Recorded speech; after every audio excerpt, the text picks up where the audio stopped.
Krishnanagar railway station থেকে কৃষ্ণনগর রাজবাড়ির দূরত্ব মাত্র 2.5 কিলোমিটার। আর এবছর 2025-এ আমি যাচ্ছি সেই রাজবাড়িতে জগদ্ধাত্রী পুজো দেখতে। চলুন তাহলে ভিডিওটা শুরু করা যাক। Welcome friends, welcome back to my channel.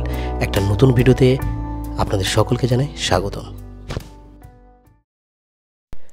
সামনেই দেখতে পাচ্ছেন কৃষ্ণনগর রাজবাড়ির গেট। এই গেটের পাশ দিয়েই চলে গেলে পৌঁছে যাব রাজবাড়ি।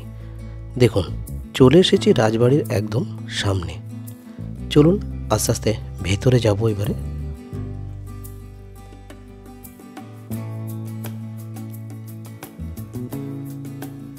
খুব সুন্দর একটি রাজবাড়ি।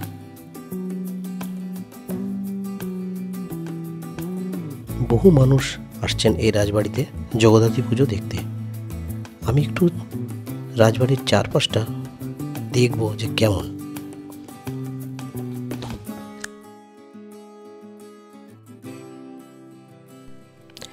রাজবাড়ির 3 দিকে সবজি চাষ করা হয়েছে এবং সেখানে ঢোকা নিষেধ, দারোয়ান দাঁড় করানো রয়েছে। আগে বাদিকে সবজি ক্ষেতের মাঝে দুটো ঘর বানানো রয়েছে, খুব সুন্দর রং করা। দেখুন, আমি কাছ থেকে আপনাদের দেখাবো, কিন্তু সবজি ক্ষেতের ভেতরে ঢুকতে পারবো না। আর এই রাজবাড়িটি বেশি দিন হয়নি রং করা হয়েছে।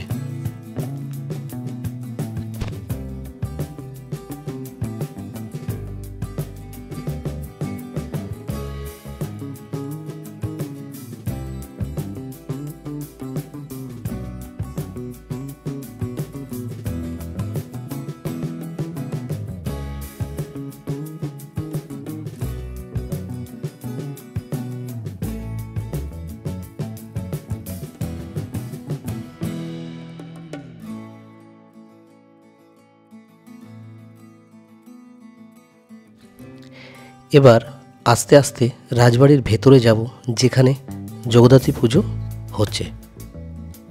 এটিকে বলা হচ্ছে নাট মন্দির। দেখুন, দুপাশে অনেক পুরনো আসবাবপত্র রাখা রয়েছে। দেখুন, বাক্সটা দেখুন, কত বড় বড় তালা, পুরো লোহার। এগুলো সব রং করা হয়েছে। অনেক আলমারি বের করা হয়েছে, তার মধ্যে অনেক পুরনো জিনিস রয়েছে, সেগুলো আপনাদের দেখাবো এখানে। প্রচুর লোক এসেছে, ভিডিও করছেন। দেখুন, এটা পুতুল বানিয়ে লেখাও হয়েছে কি এগুলো।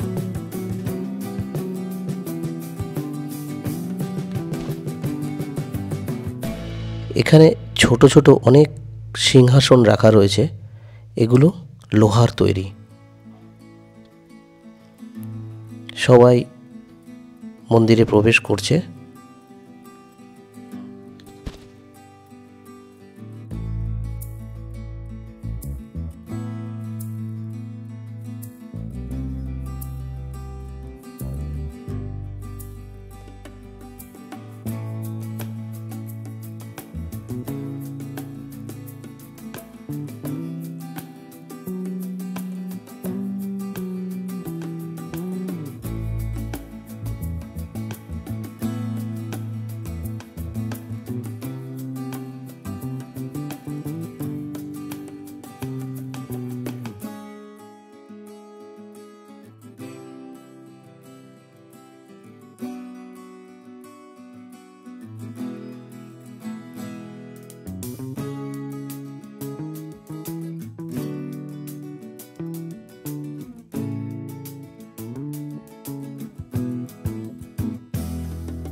রাজ পরিবারের যত পুরনো ব্যবহৃত মানে অব্যবহৃত জিনিসপত্র সেগুলো এই নাট মন্দিরের চারিপাশে আলমারিতে বা টেবিলের উপরে, যেমন এই দেখুন সিন্দুক, সাজিয়ে রাখা হয়েছে। এর ফলে পুরো নাট মন্দিরটি একটি মিউজিয়ামে পরিণত হয়েছে। সবাই ঘুরে ঘুরে দেখছে, ছবি তুলছে।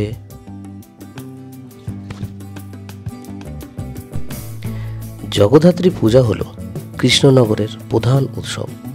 এটি একদিনের পুজো, সাধারণত প্রতি বছর নভেম্বর মাসে নবমীর দিনে অনুষ্ঠিত হয়। এই উৎসবের প্রধান আকর্ষণ হল কৃষ্ণনগরের রাজবাড়ির জগদ্ধাত্রী পূজা, যা মহারাজা কৃষ্ণচন্দ্র শুরু করেছিলেন। প্রায় 1762 সালে শুরু হয়। তারপর থেকে এই নাট মন্দিরে অত্যন্ত জাঁকজমক এবং উৎসাহের সাথে পালিত হয়ে আসছে এই জগদ্ধাত্রী পুজো। কৃষ্ণনগরের রাজবাড়ির জগদ্ধাত্রী পূজার একটি ইতিহাস আছে। আমি সেই ইতিহাসে যাচ্ছি না, কিন্তু এই রাজবাড়িতে যে প্রতিমা এবং সিংহের পুজো করা হয় সেটা রাজা কৃষ্ণচন্দ্র স্বপ্নাদেশ পেয়েছিলেন। সেই মতোই এখানকার প্রতিমা এবং সিংহকে গঠন করা হয়েছে। সিংহ দেখতে ঘোড়ার মতো এবং প্রতিমা দেখতে কিশোরী মেয়ের মতো। সেই তখন থেকেই এইরকমই প্রতিমা পুজো হয়ে আসছে। আপনাদেরকেও দেখাবো, চলুন। ইতিমধ্যে দেখতে পাচ্ছি যে এই রাজবাড়ির রানীমা বর্তমানে যিনি রয়েছেন, ওনার নাম হচ্ছে মাননীয়া অমৃতা রায়। ইনি নবমীর পূজা করার জন্য ইতিমধ্যে মায়ের সামনে চলে এসেছেন। দেখুন প্রতিমাটি, দেখুন ঘোড়ারূপী সিংহ এবং মাকে কিশোরী রূপী মনে হচ্ছে একদম।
বন্ধুরা, এবার আমি রাজবাড়ি থেকে বেরিয়ে যাচ্ছি। ভিডিওটা আর বাড়াচ্ছি না, দেখা হচ্ছে অন্য কোনো এক ভিডিওতে। যদি আপনাদের এই ভিডিওটি ভালো লেগে থাকে তাহলে চ্যানেলটিকে অবশ্যই সাবস্ক্রাইব করবেন।